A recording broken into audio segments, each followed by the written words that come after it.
चांद और मंगल के बाद शुक्र के रहस्यों को बाहर लाएगा भारत। इसरो शुक्र ग्रह पर फतह के लिए करेगा वीनस ऑर्बिटर मिशन। शुक्र ग्रह को लेकर इसरो करने वाला है अब तक का सबसे बड़ा मिशन। इसरो ने पहले ही ऐलान कर रखा है कि उसका मकसद स्पेस में हर उस मुकाम तक पहुंचना है जहां तक इंसान पहुंच सकता है। इसी वजह से उसने अपनी उड़ान को केवल मंगल या चांद पर नहीं सीमित रखा है, बल्कि वो धरती के सौरमंडल के बाहर भी जाने की प्लानिंग में है। भारत ने पहले ही बृहस्पति पर अपना मिशन बनाया हुआ है, जबकि अब वो एक ऐसे प्लैनेट की यात्रा करने वाला है जिसके बारे में वैज्ञानिकों का मानना है कि कभी वहीं जीवन था, जबकि बाद में तमाम बदलावों के बाद जीवन नष्ट हो गया। इसरो ये पता लगाना चाहता है कि आखिर इस जगह पर जीवन कैसे खत्म हुआ और क्या वापस वहां जीवन की संभावनाएं बन सकती हैं। दरअसल इसरो अब शुक्र के लिए मिशन पर काम कर रहा है, जिसके लिए सरकार ने पूरे 1236 करोड़ रुपए का बजट इसरो को दिया हुआ है। इस मिशन को जल्द ही लॉन्च किया जाएगा। तो आखिर मिशन के तहत क्या क्या पता लगाया जाएगा, कैसा अंतरिक्ष यान भेजा जाएगा, ये कब किया जाएगा लॉन्च, इससे जुड़ी हर चीज जानने के लिए वीडियो को अंत तक देखिए। 2028 में इसरो के द्वारा शुक्रयान मिशन को किया जाएगा लॉन्च। 824 करोड़ के बजट में तैयार होगा मिशन के लिए अंतरिक्ष यान। भारत ने चंद्रयान और मंगलयान मिशन में अभूतपूर्व सफलता हासिल की है, लेकिन इस कामयाबी के बाद भारत के कदम रुके नहीं हैं और वो लगातार अपने कदम बढ़ाता जा रहा है। भारत का मकसद दुनिया में सबसे आगे जाकर स्पेस में काम करना है, जिसका फायदा मानवता को हो सकेगा। शुक्र पृथ्वी से बेहद नजदीक है।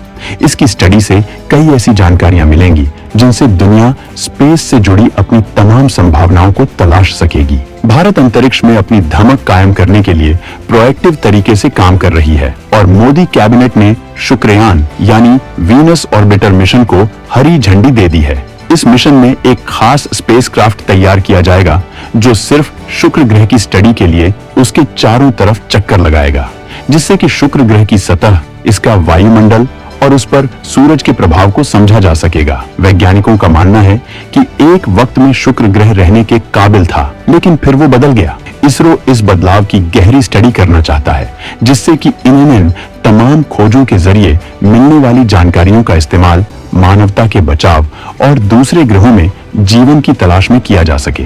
शुक्र मिशन के लिए स्पेसक्राफ्ट को डेवलप करने और उसे लॉन्च करने की जिम्मेदारी इसरो की होगी। इसरो की कोशिश है कि वो इस मिशन को मार्च 2028 में लॉन्च करेगा। इसकी खास वजह यह है कि उस समय शुक्र ग्रह धरती के नजदीक होगा, जिससे शुक्र के ऑर्बिट में अंतरिक्ष यान के पहुंचने में कम ईंधन की जरूरत होगी और नजदीकी की वजह से रॉकेट आसानी से स्पेसक्राफ्ट को लक्ष्य तक पहुंचा सकेगा। इसके लिए सरकार ने 1236 करोड़ रुपए का फंड अप्रूव किया है, जिसमें से 824 करोड़ रुपए सिर्फ शुक्रयान स्पेसक्राफ्ट पर खर्च होगा। इसरो के मुताबिक शुक्र के वायुमंडल और उसके एसिडिक बिहेवियर को समझने के लिए जरूरी है वहां एक मिशन भेजा जाए, जिससे वहां के वायुमंडल की स्टडी की जा सके कि अगर इंसान यहां आता है तो ये जगह उसके लिए कितनी कंफर्टेबल होगी। वैज्ञानिकों के हिसाब से शुक्र ग्रह का वायुमंडलीय दबाव पृथ्वी से 100 गुना ज्यादा है। इसरो इस दबाव की वजह जानना चाहता है, जबकि शुक्र के चारों तरफ जो बादलों की परत है उसमें एसिड है, इसीलिए कोई भी स्पेसक्राफ्ट उसके वायुमंडल को पार करके सतह तक नहीं जा सकता। इसरो इसका भी रिसर्च करना चाहता है और ये पता लगाना चाहता है कि अगर इसकी सतह पर पहुंचना है तो इसके लिए क्या तरीका हो सकता है। वहीं शुक्र की स्टडी इस वजह से भी जरूरी है क्योंकि इसके जरिए सौर मंडल की उत्पत्ति की जानकारी हासिल होगी। शुक्र और मंगल ग्रह की स्टडी के जरिए ये पता लगाया जा सकता है कि वहां जीवन क्यों नहीं है। इसी वजह से इसरो वहीं अपना मिशन भेज रहा है। अगर 2028 में लॉन्चिंग नहीं हुई तो 2031 में बेहतरीन लॉन्च विंडो मिलेगा। शुक्रयान ऑन ऑर्बिटर मिशन है, यानी स्पेसक्राफ्ट शुक्र के चारों तरफ चक्कर लगाते हुए स्टडी करेगा। इसमें कई साइंटिफिक पेलोड्स होंगे, लेकिन सबसे जरूरी 2 पेलोड्स हैं। पहला high resolution synthetic aperture radar और ग्राउंड पेनिट्रेटिंग रडार होंगे, जिसमें से पहला फोटो और इमेज की क्लैरिटी के लिए है, जबकि दूसरा जमीन के अंदर की इंफॉर्मेशन निकालने के लिए। ये मिशन शुक्र की जियोग्राफिकल स्टडी के साथ साथ तमाम उन चीजों की स्टडी करेगा जिससे इस प्लैनेट में होने वाले बदलावों के बारे में पता लगाया जा सके। ज्वालामुखी के बारे की जाएंगी तमाम जरूरी स्टडी और शोध। वायुमंडल की गैसों, स्पीड और बादलों का भी होगा अध्ययन। किसी भी ग्रह के बारे में तमाम चीजों की जानकारी उसके वायुमंडल से पता लग जाती है, क्योंकि ग्रहों की रचना में सबसे बड़ा रोल हवाओं का ही माना जाता है। इसी वजह से इसरो इस ग्रह की हवाओं, स्पीड और बादलों की स्टडी करेगा। किसी भी ग्रह में आने वाले भूकंप और ज्वालामुखी भी ग्रह में बड़े बदलाव की वजह होते हैं, और इसरो इन एक्टिविटीज पर भी स्टडी करने जा रहा है। शुक्रयान एक अंडाकार कक्षा में शुक्र के चारों तरफ चक्कर लगाएगा, जबकि इस मिशन की लाइफ 4 साल की होगी, यानी इतने समय तक के लिए स्पेसक्राफ्ट बनाया जाएगा। माना जा रहा है कि शुक्रयान को GSLV Mark II रॉकेट से लॉन्च किया जाएगा और शुक्रयान का वजन 2500 किलोग्राम होगा। इसमें 100 किलोग्राम के पेलोड्स लगे होंगे। इसमें फिलहाल 18 पेलोड्स लगाए जा सकते हैं। हालांकि जरूरत के हिसाब से पेलोड घटाए और बढ़ाए भी जा सकते हैं। इसमें जर्मनी, स्वीडन, फ्रांस और रूस के पेलोड्स भी लगाए जा सकते हैं, क्योंकि भारत की अंतरिक्ष में बढ़ रही ताकत को देखते हुए तमाम देश भारत के साथ मिलकर काम करना चाहते हैं। भारत ऐसे मिशन के लिए ही GSLV जैसे ताकतवर रॉकेट बनाकर रखा है, जबकि इससे भी ताकतवर रॉकेट तैयार किए जा रहे हैं। भारत NGLV रॉकेट भी तैयार कर रहा है। अभी तक हालत ये थी कि हम मैक्सिमम 4 से 5 टन के ही सैटेलाइट लॉन्च कर पाते थे।